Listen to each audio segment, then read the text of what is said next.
Earliest childhood memories are going to concerts with my father and also to see visiting musicians. Patna at that time was a very culturally rich city, and especially during the Durga Puja, we would have at least at each of those 4 days there would be at least 10 or 12 concerts going on simultaneously at different parts of the same city. So at one stage, if you had Pandit Ravi Shankar getting up on stage with Pandit Kishan Maharaj ji, the other stage would boast of Ustad Vilayat Khan Sahab with someone else.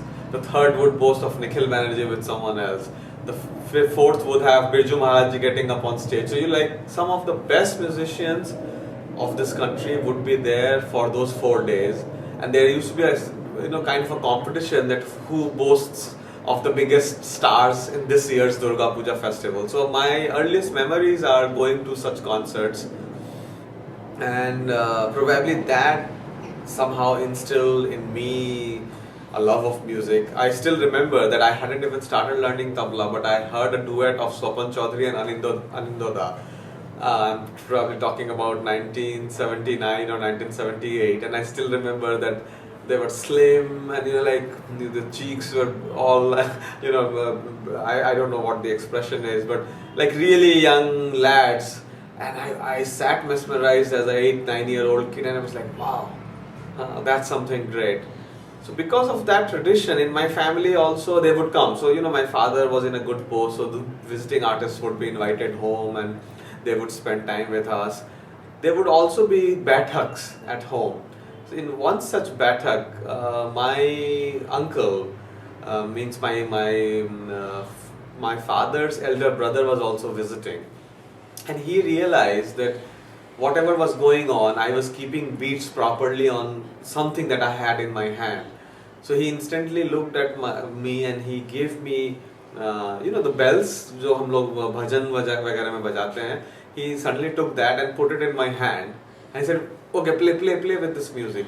And I started playing absolutely in rhythm, in time, and would stop and start perfectly in tune with whatever was being performed.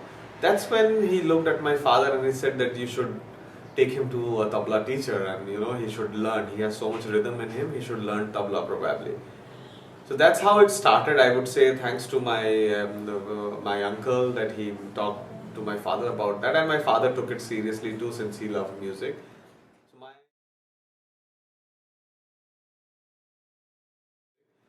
So my first guru was one tabla teacher in Patna called Sri Shiv Kumar Singh, who also happened to be from the same school that I ended up learning from, which is the Banaras Gharana.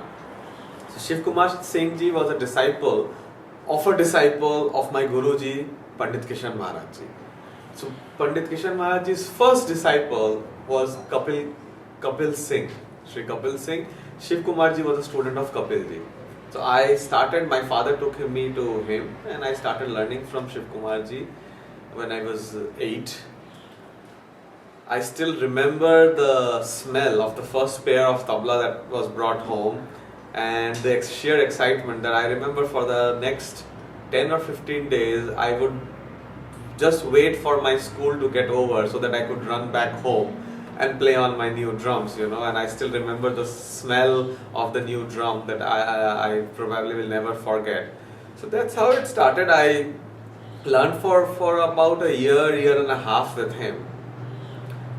Two things happened. One, I broke both my hands within that 1 year. One was an accident, the other one, actually both were accidents. And I broke both my right and my left hand within a span of 6 months. So though I technically learned a year and a half, but my hands were in a cast for 3 months each, so almost 6 months was spent in casts, no learning. But my parents tell me that my first query when I broke my first hand was, will I be able to play tabla again?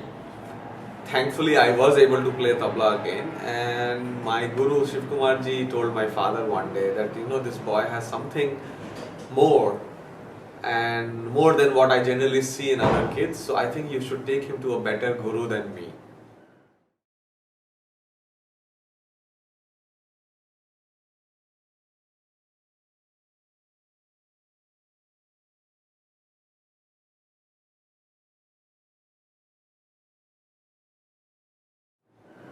My father was a big fan of Pandit Kishan Maharaj ji. Like since his school days or college days, the only tabla player that my father loved and respected and would go, walk miles. Those days they would walk miles because financially and otherwise also, either you had a bicycle or you didn't. But he would go miles if he knew that Pandit Kishan Maharaj was in town to play. So the moment there was a time for him to take this decision, he had only one person in mind, and that was Pandit Kishan Maharaj. I still remember, many people would make fun of my father at that time, saying कि अच्छा पटना में क्या tabla players नहीं है क्या, तो we don't have tabla teachers in Patna, why does he have to take him to someone so big? But my father believed that whatever you have to do, you have to do it in the best way possible. When we talk about studies, we start with IIMs and IITs, but why not the same when it comes to art? Why shouldn't we go to the best? He approached my Guruji, who was one of the most difficult people to approach for anything. Anybody who knows in Indian classical music history knows about that he was not very easily approachable. But my father was able to seek one appointment where he said, okay, bring your child. I again remembered that first day of my walking into my Guruji's home at Kabir Chaura. Parveen Sultana ji was there, and so when I went with my father, I was 9 years old. He was there with Parveen Sultana ji, and he made us wait for some time. Then he came and sat with us. He asked my father a few questions, and then he looked at me and he said, okay, can you play something for me? And I still remember the first qaida I played was Tatrika Dhagena Dhagadina Kina Tatrika Dhagena Dhagadina Kina Tatrika Dhagena Tatrika Dhagena Tatrika Dhagena Dhagadina Kina Tatrika Dhagena Tatrika Dhagena Tatrika Dhagena Dhagadina Kina Adile qaida and some tukras. So instantly he heard me and he said, Beta, can you change it a little? See, देखो तुम्हें कितना मजा आएगा. So I used to play Dhatrika Dhagena Dhagadina Kina Tatrika Dhagena Dhagadina Kina. My emphasis would be on Dha. So Dhatrika Dhagena Dhagadina Kina Tatrika Dhagena Dhagadina Kina Tatrika Dhagena Tatrika Dhagena Tatrika Dhagena Dhagadina Kina. He said, Beta, do you know what this is called, this lay? I said, yeah, Adi lay. He says, no, do you know the other name for this lay? I said, no. He said, it's called Jhulna. So basically Jhulna from Jhula, swing. So there should be a swing in this composition, which is missing because you are playing Dhatika Dhagena Dhagatina Kina Tatika Dhagena Dhagatina Kina. So ऐसा करो बेटा, धा पे ना जोड़ लगा के you put emphasis on G and tina kina emphasis on K. देखो तुम्हारा immediately this composition will start swinging. So see the subtle difference.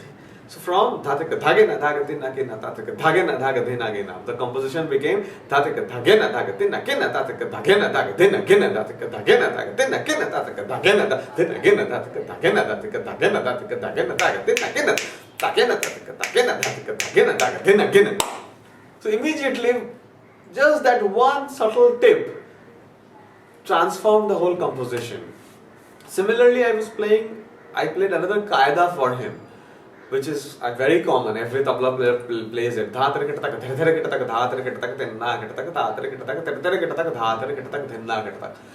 So I used to practice well, and I played it. The only one thing he said, कि बेटा धीरे-धीरे पे बायां लगा जोर से. So immediately the entire force was different, and audibly you could see the difference. Now with the emphasis.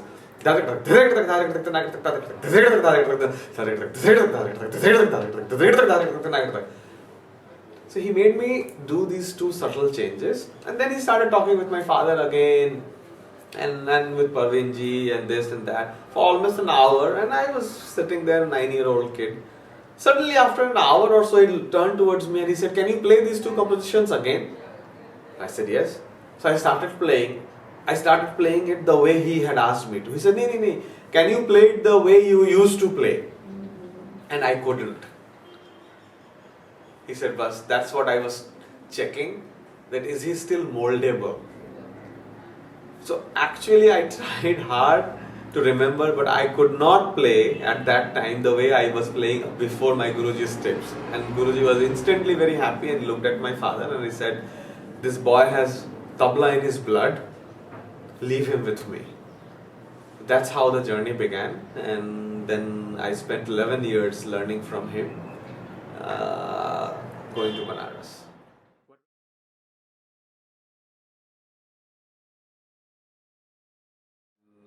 Lot of credit goes to my parents first, because as a kid you wouldn't know what is good for you, what is bad for you, or who is good for you or who is bad for you. I could have easily ended up learning from somebody else, but I'm grateful to my parents that they chose whoever they chose for me. The difficulties were, first of all, as you said, being a small child, how do you travel? Because we are talking about two different cities. I lived in Patna and my Guruji lived in Varanasi, which is, by train, it used to take, if the train was on time, it would take you at least 5 hours. Which, in most cases then, the trains would never be on time. So I have even traveled the same distance in 21 hours. I have even traveled the same distance in 12 hours. So train situation was even worse at that time. My normal routine for the next 3 or 4 years was every Saturday, lunch and my clothes would be sent to my school.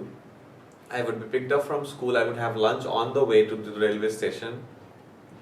Initially, my father or my mother would escort me from Patna to Varanasi on a train.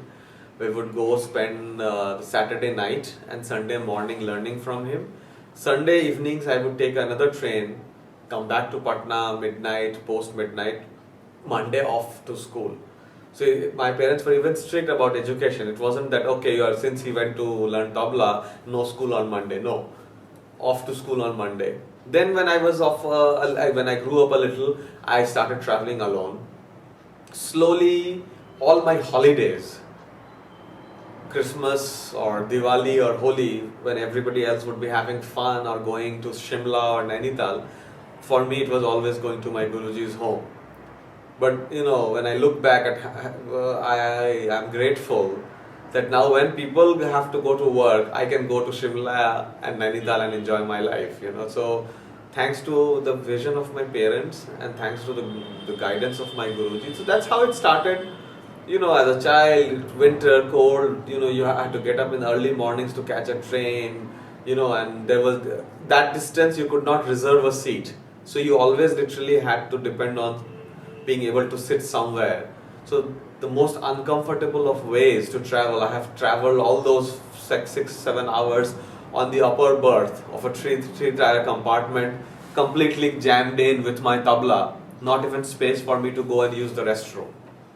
So I have faced that, but I would say, yeah, at times it was very difficult. At times I would hate to do that. But I'm grateful and I'm very thankful that I did what I did, because I am definitely reaping the benefits for all those sacrifices then and the sacrifices that my parents made.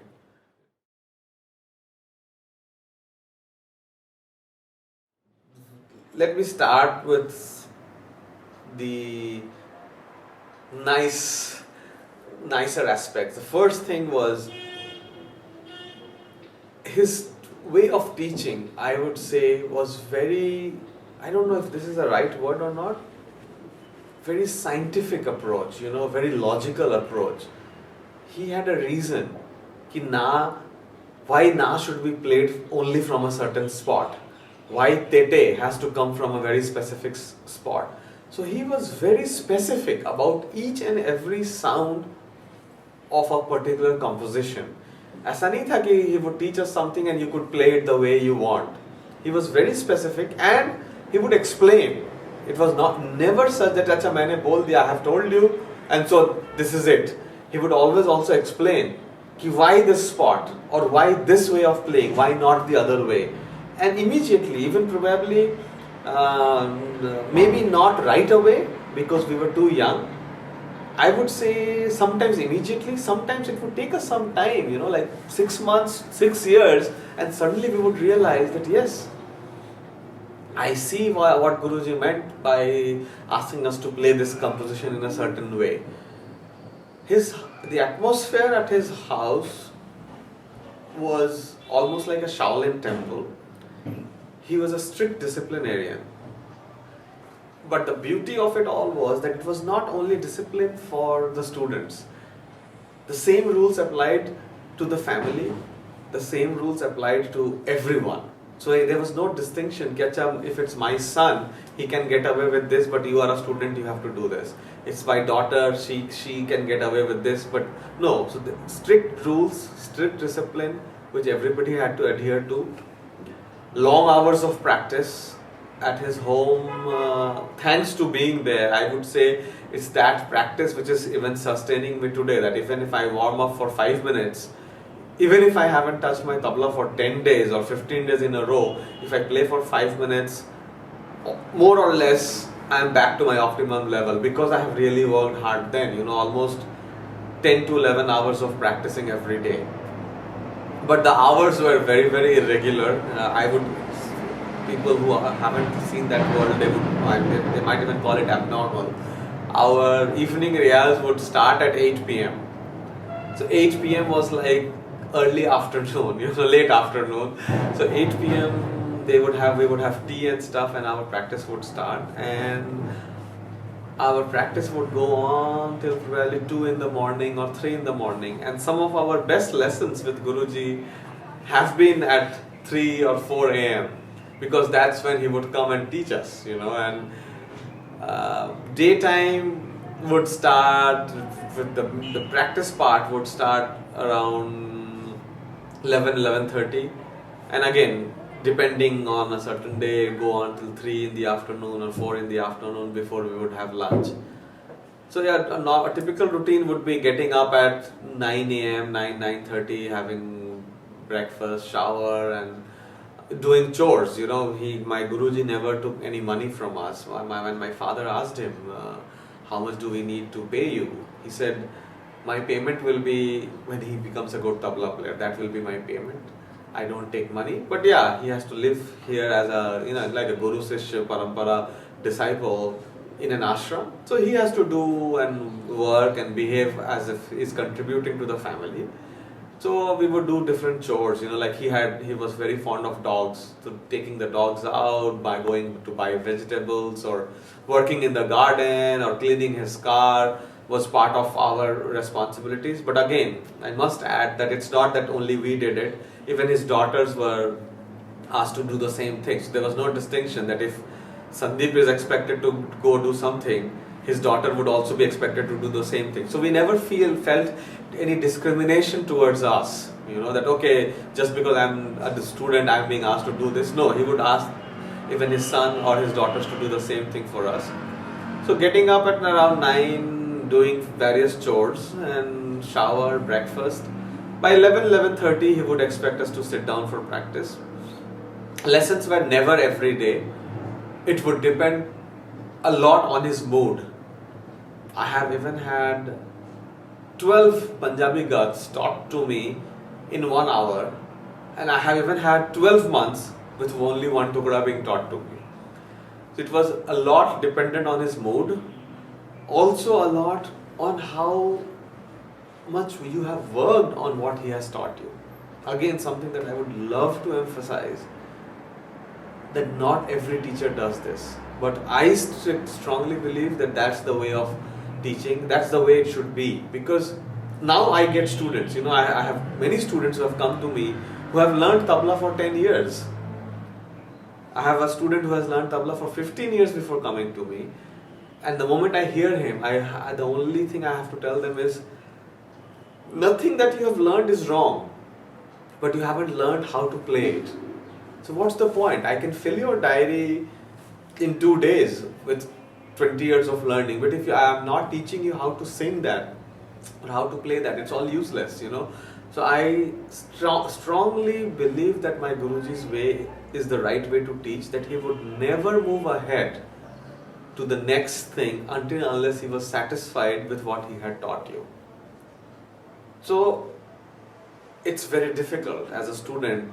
You feel you are really doing something very well, and he has taught you a certain composition. Why isn't he teaching you the next one? Now I realize that he would only teach us the next composition or the next variant of the same thing only when he was satisfied, and that means you have already reached a level of proficiency in a particular composition which most others in the country don't have. So without even realizing, he was giving us diamonds that we would use for the rest of our lives. So that was his way of teaching, which I also adhere to with my students. That you like me, fine. You don't like me, fine. But I'm not going to teach you anything new unless I'm satisfied with what I've taught you earlier. So lessons would be very erratic.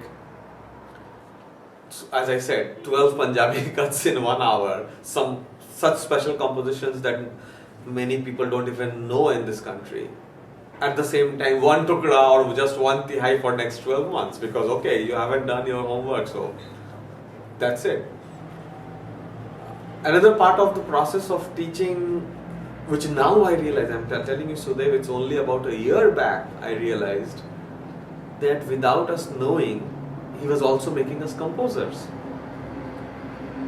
He would teach me any one tukda, say very simple tukda which the world knows, da da, then na na, ta ta ta ta ta ta ta ta ta ta ta ta dikati kata ta kata ta kata ta dikati kata ta kata ta kata ta na na then na na then na.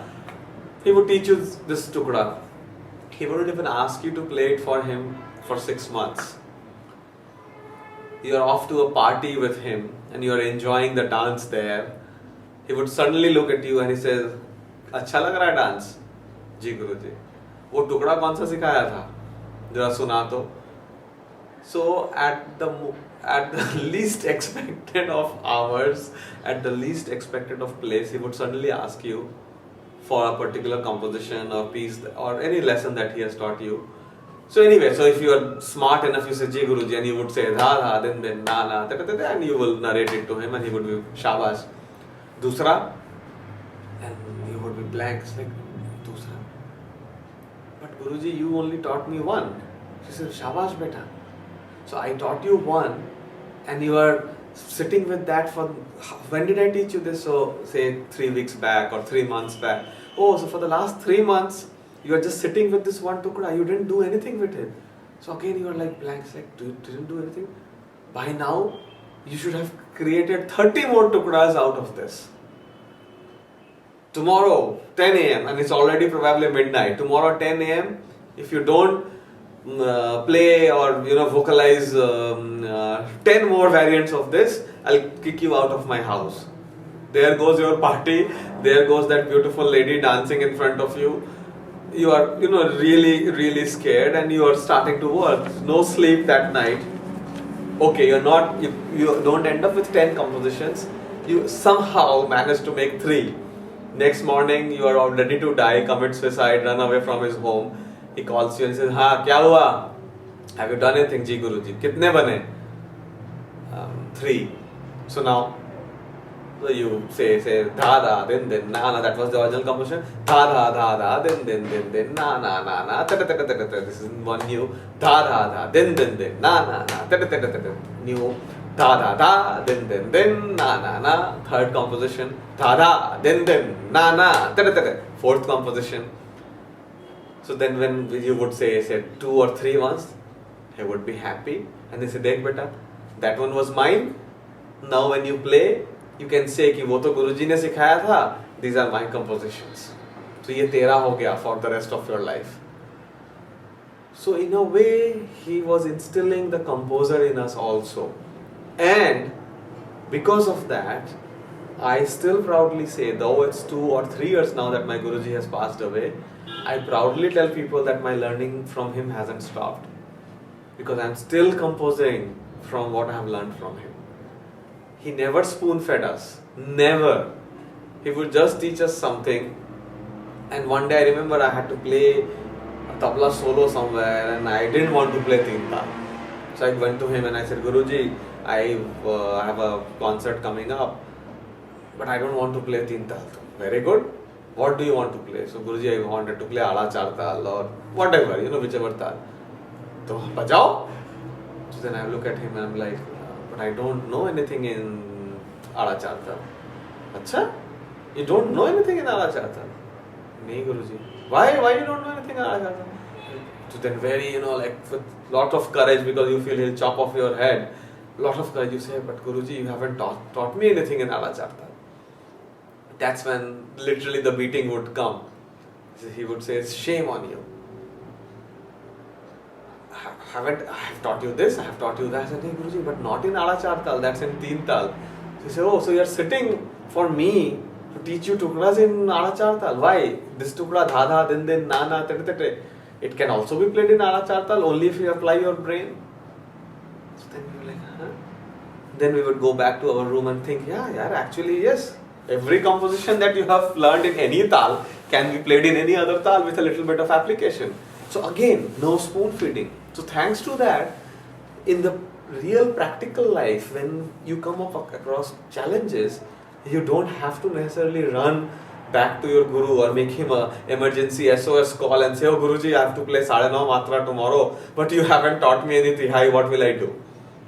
So so there was no spoon feeding. It was up to you. He would constantly say that I have given you all the raw material. What you make out of this is yours. You can make a small hut, you can make a small house, you can make a multi-storied building out of this, you can make bridges, you can launch rockets. If you don't want, just make pan ka dukaan and you can sell pan also. So all your raw material and ingredients, my job is not to build the house for you. My job is not to build the bridge for you. My job is to only provide you with enough raw material that if and when, whatever is required, you should be able to make it on your own. It's brilliant, so that's probably explains when I said that his approach to teaching was very, very scientific and very logical in each and every sense.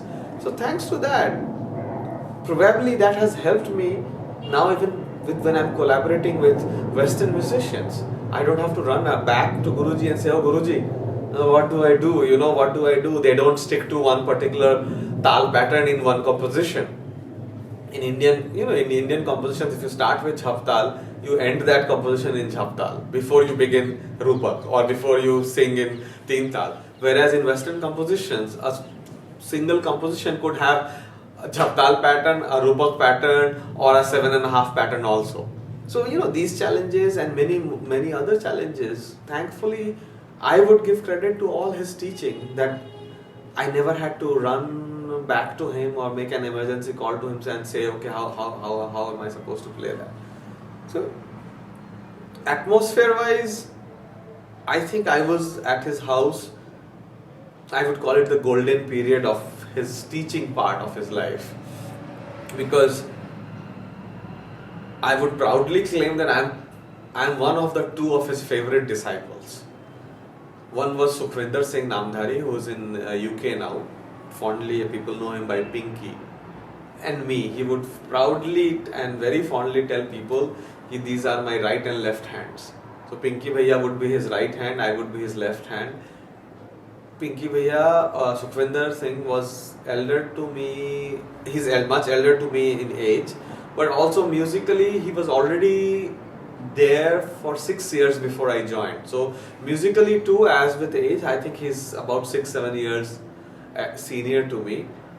So that why I call it the golden period is because Guruji was also, Guruji was in his 50s, late 50s. He was also starting to spend more time teaching people. The second reason I call it the golden period, that you only gain when you practice with someone either as good as you or someone better than you. Pinky Bhaiya, Sukhvinder Singh being a senior than me, we used to practice together, and so when I am tired or out or bored or lack the inspiration, he would push me. When the same thing would be with him, when he would lack inspiration or the urge, I would push him. So we would end up practicing for 10-12 hours without even realizing that we have spent 10-12 hours. We would also have small competitions in between us, saying, okay, let's see who can play more dhar without stopping. So 1, 2, 3, 3, 4. So say he played 300 times. So I have to somehow play 301 times, So we would push one another. Then, practicing with someone good or somebody as good as you, the benefits are that when you are, because tabla, as with most Indian music, is based on a lot of improvisation. So a particular composition, say, any composition, or how do you progress?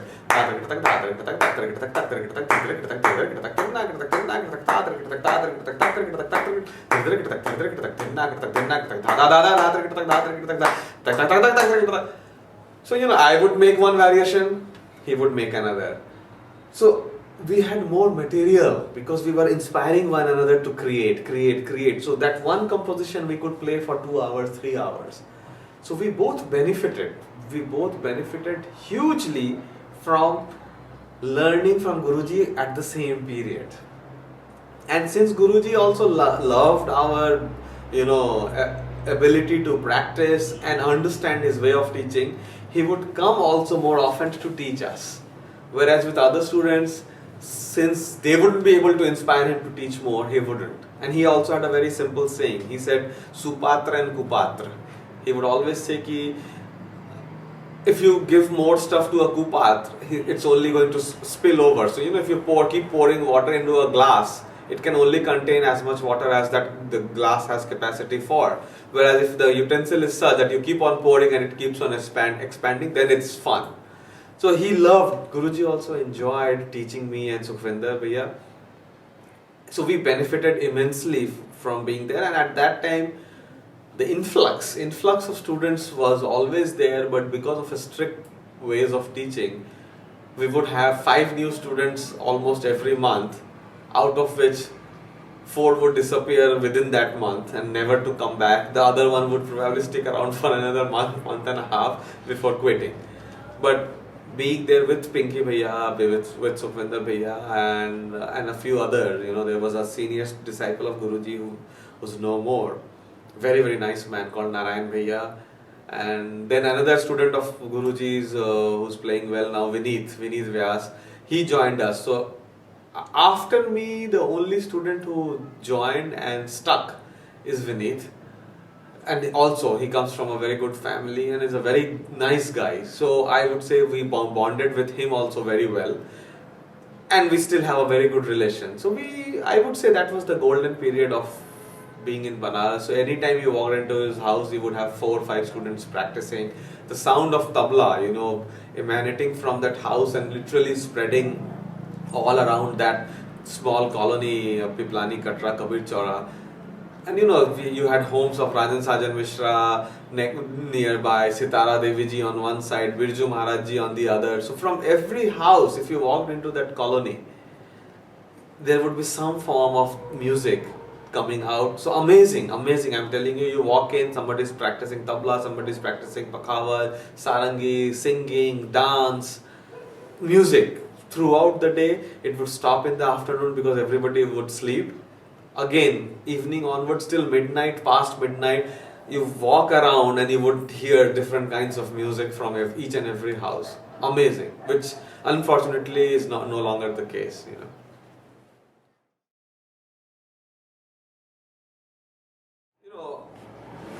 The shift to Delhi happened because of many factors. One factor was my Guruji felt that it was time for me to move out. He had a very good saying. He would say, अखाड़े में जो सबसे बड़ा ज़्यादा लात खाता है, वही सबसे बड़ा पहलवान बनता है. Which literally means the wrestler in a gym, in a wrestling school, the one who gets beaten the most ultimately turns out to be the strongest of them all. So no matter how much you have learned from any guru, until and unless you go out and get beaten and you actually fight in a ring, you would never turn out to be one of the best. So he felt this was end of 1990, early 1991, that it was time that I could make a move. Why Delhi? Because though I'm a Bengali, and the earlier influx in this country for anybody who wanted to do anything about music would always be Bengal. My Guruji and Pandit Ravi Shankar, they made the journey together. Debut was in Mumbai. But somehow I felt, though I was a Bengali, I never lived in Bengal. I was born and brought up outside of Bengal. So there were some issues that I was never able to. I don't know how to express this. Never comfortable with the thought of even moving to Calcutta, Bengal, and staying there.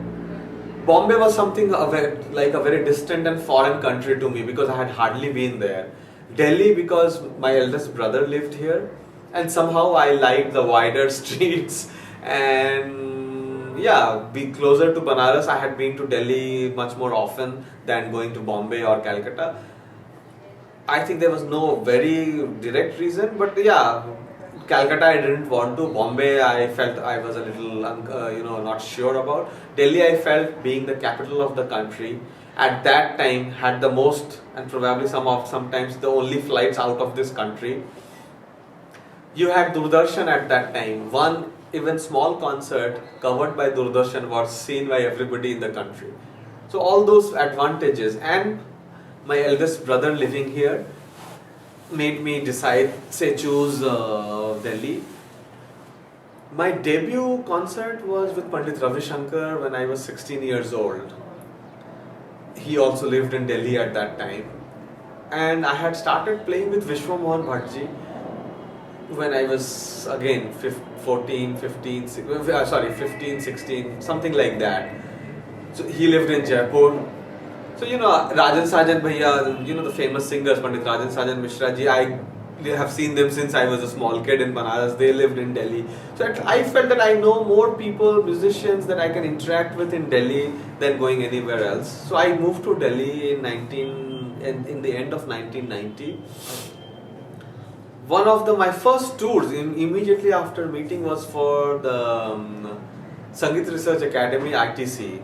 Vijay Kichluji had heard me as a 12-year-old. My Guruji had talked very highly about me to him, so he had invited me to play solo at Sangeet Research Academy at Calcutta when I was 12 or 13 years old. It somehow happened that he was coming to Delhi when I moved, and I don't know how I got in touch with him. He said, "Oh, you are in Delhi, why don't you meet me?" So I went to meet him and he said, "Oh, you have moved to Delhi, why don't you join us on a small tour with Pandit V.G. Jog and a singer called Shubhra Guha." I said, yeah, I would be more than happy. So my first tour after moving, within a month of moving here, was with Pandit V.G. Jog to 4 cities, which I really loved. He was not only a fabulous musician, he was a fabulous person. At the end of the trip, I still remember he went for a walk with me with his hand on my shoulder and he said, "Well, you have learned from the best, and the way you have learned that your train is on the track. Now I just give you a blessing that you get married to the right woman and everything will be fine." It didn't make sense to me as a 19-year-old kid what he was talking about, but it makes sense to me every day of my life now. That tour, I was introduced to a person called A.N. Mishra, who turned out to be also from an ex-alumni of my school, which is St. Xavier's, Patna. He somehow really liked my playing and whatever. He said, "Do you know Shubha Mudgal?"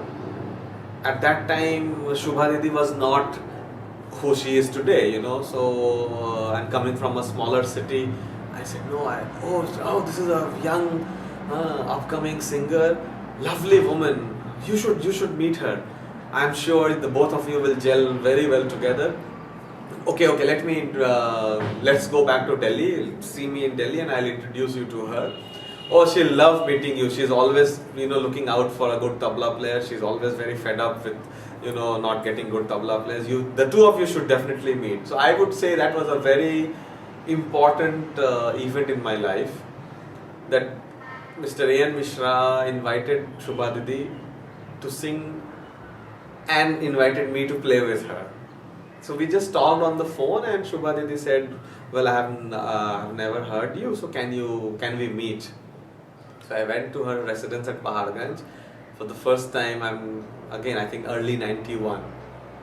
Yeah, I think it was January, because that was when Ayan Mishra uncle's birthday used to be celebrated, and he invited her to sing for her birthday. So early 91, I visited Shubha Didi's home, and I sat and played with her, and that was the beginning of one of the best relations, professional relations till today that I have with anyone in my life.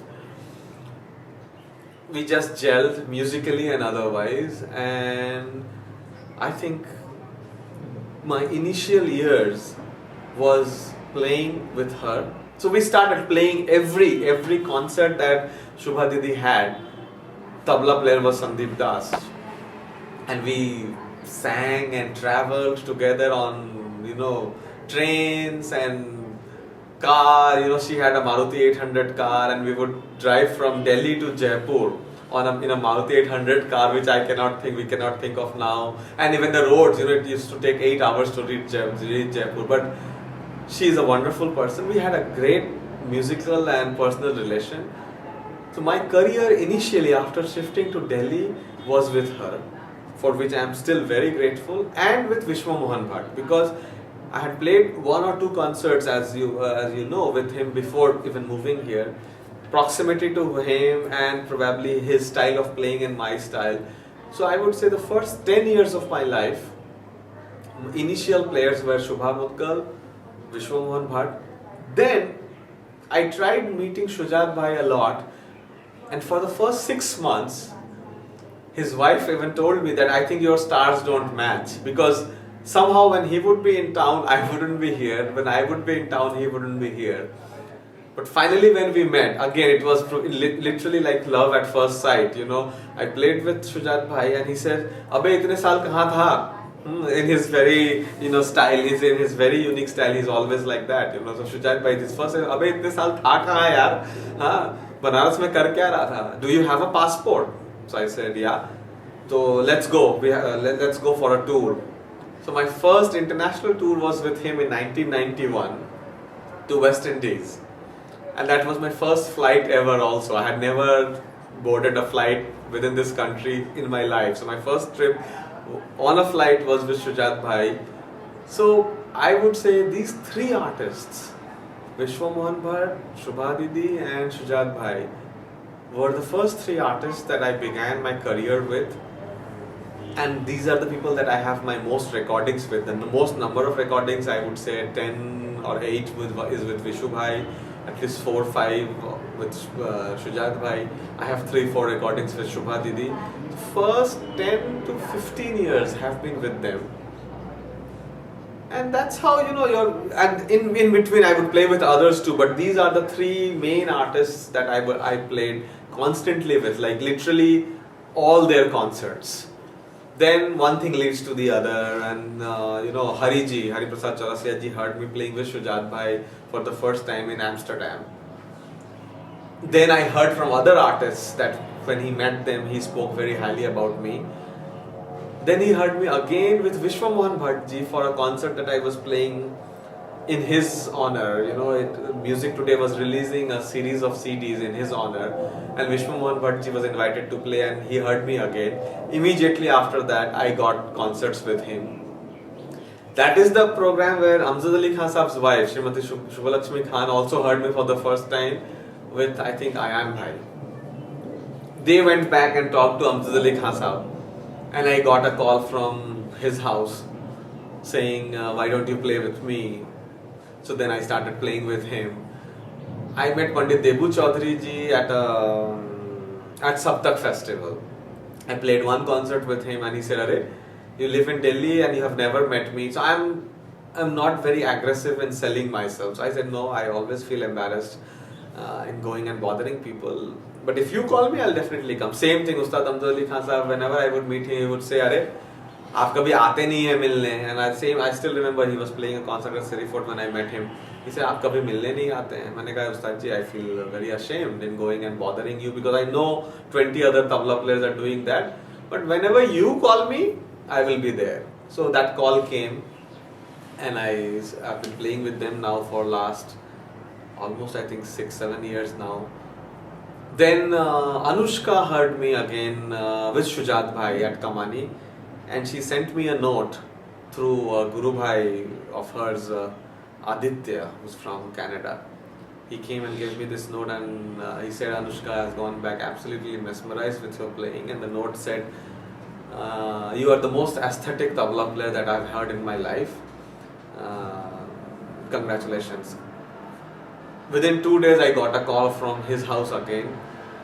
No. By then, I had left for a trip to Shirdi and Bombay with my family. I was having lunch at the hotel in Bombay when the one of the waiters came with a cordless phone and said, "There's a call for you from Delhi, sir." I said, "Acha." And who's calling on the hotel number? And so I pick up the phone, and I still remember the voice on the other end was, "Hello, K. Shondeep bolcho?" I was like, "Bengali?" I said, "Is this Sandeep?" I said, "Yes." "Ami Robi Shankar."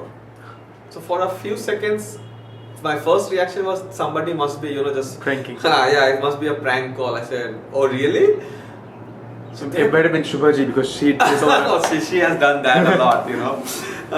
So I was like, "Oh, really?" And he said, "Yes, I mean, Ravi Shankar bolche." And then somehow the gravity of the sound or whatever, I realized that no, this is no prank call, it's him.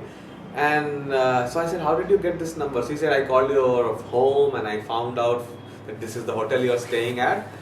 So Anushka has come back completely mesmerized by your playing. So I remember you played with me when you didn't have a mustache. But now I hear you have a mustache and you are married now. So I'm very happy. So will you play with me? Will you be kind enough to play with me on a tour to South Asia?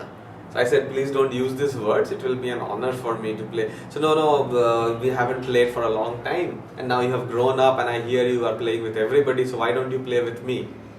I said, "I will.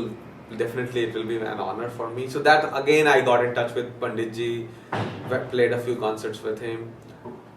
Then Shivji heard me, Pandit Shiv Kumar Sharma ji heard me at ITC Festival Mumbai with Shujat Bhai.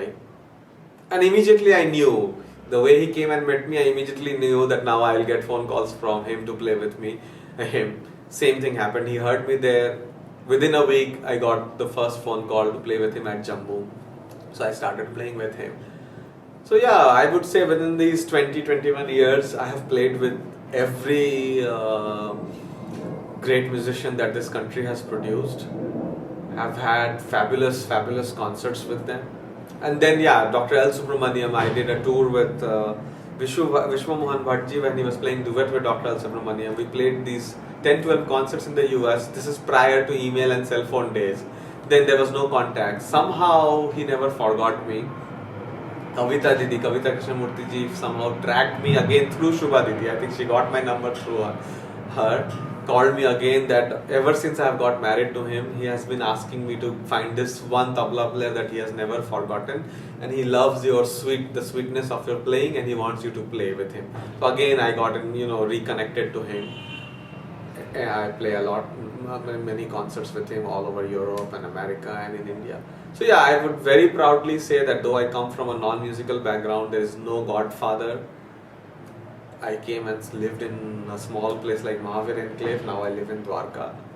Nobody there to guide me how to get to the next concert. But yes, within these 20-21 years, I have played each and every festival possible in this country more than 10 times. I would say not only more than once. I've played with every superstar artist that this country has produced. Small, big cities, traveled all over the country, all over the world with them, and I have about 30-40 CDs in total with different musicians. And yeah, I would say God has been very kind, and now I can still enjoy life with my two daughters and play golf, which many other people can't do. And yeah, no complaints. God has been very kind with me. And yeah, among the younger generation, I play with Aman and Ayan Bhai, Rahul Sharma, Niladri, Purbayan.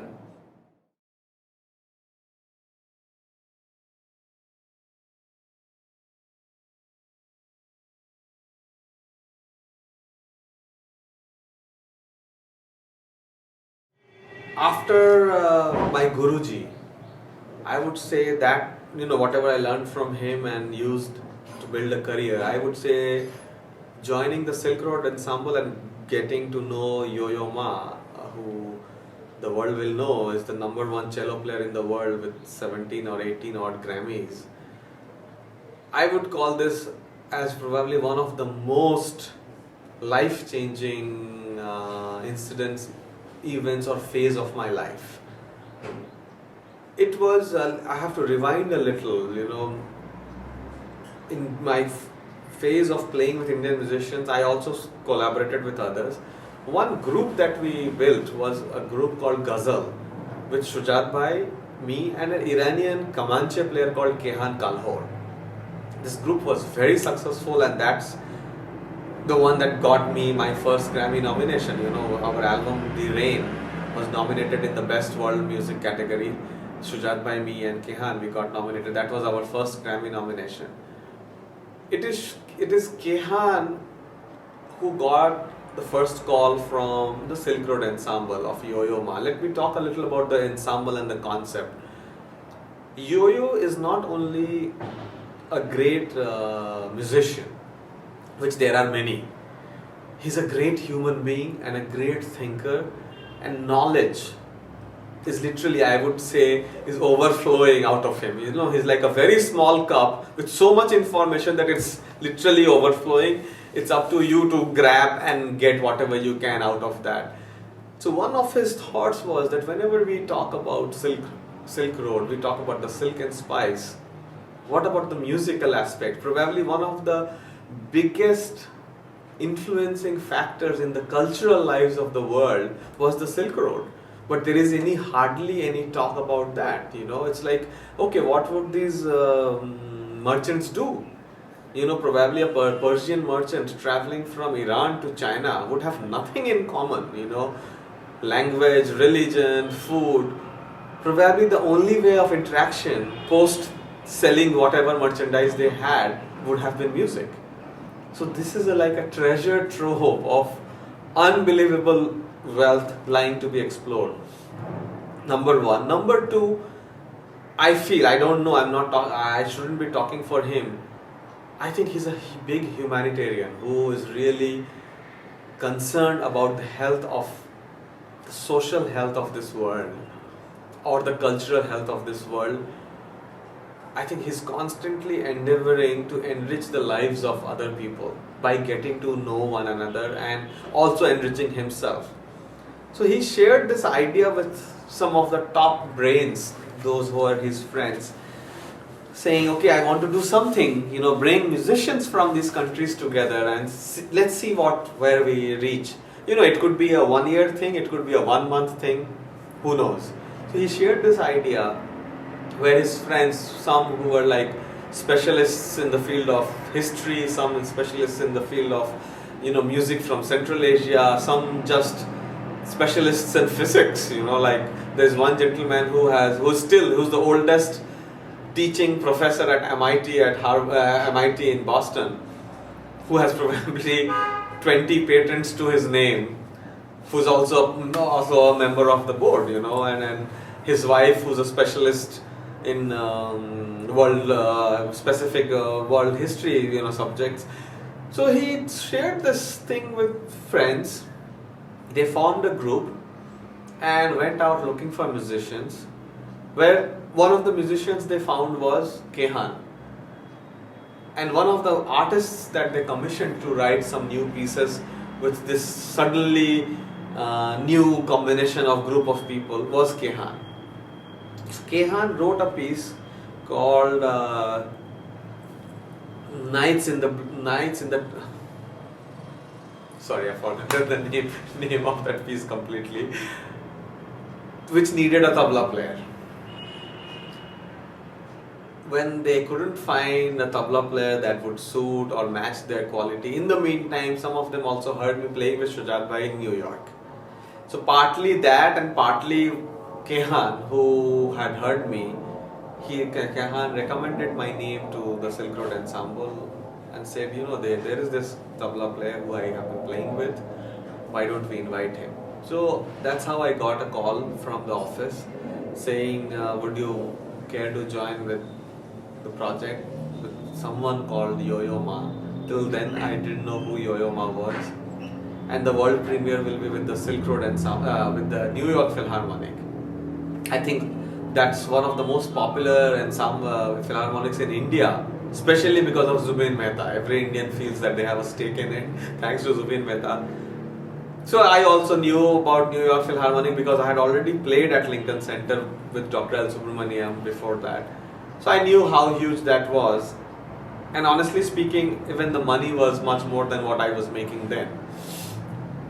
So I said yes to it. So it was just that one piece of say 12 minutes, which had my contribution was say 10% of that entire piece, that I was introduced to that group.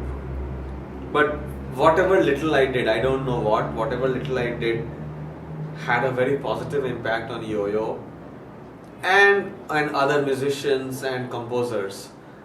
Another composer that I still remember and I'm in touch with is called Richard. His name is Richard Daniel Poor, a very well-known contemporary American composer who just became friends after that one performance and is still one of the closest persons I know other than what work I do. He met me immediately after that performance. So every time that piece would be played, initially I would be invited to come join the Silk Road project.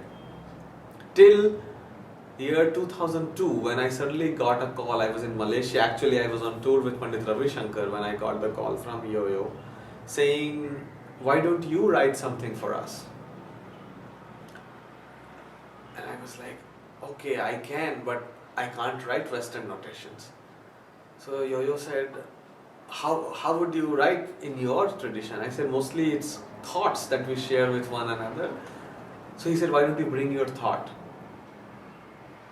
Thanks to him, he pushed me in a direction which I would otherwise have never probably done or never even thought about. Writing for Western musicians or composing for Western musicians who don't read Indian notes, and I don't write a Western notation.